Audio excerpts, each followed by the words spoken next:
Kula Safira Cahyani Pratiwi badhe tembang Asmarandana laras belok pathet barang sugeng midhangetaken.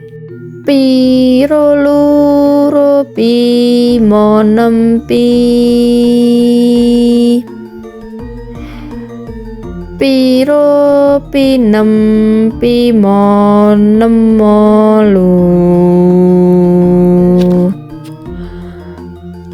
lulu pipi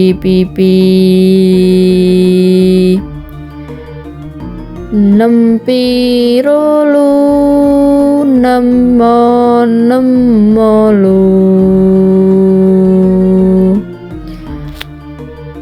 ropi nempi pimoro luro,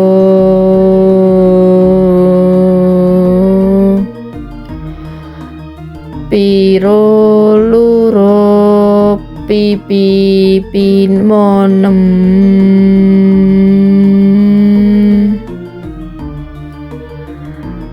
roro pinem pituro luro pinem,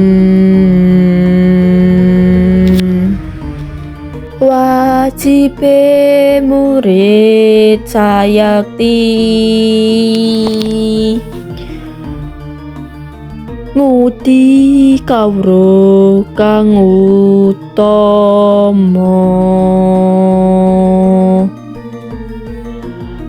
mastuti dawuh gurune, babar ngilmu kang piguna, andhap asor sesama,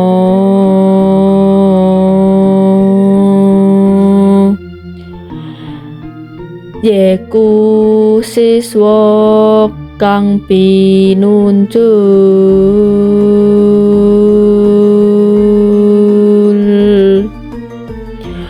muri kuncaraning bangsa.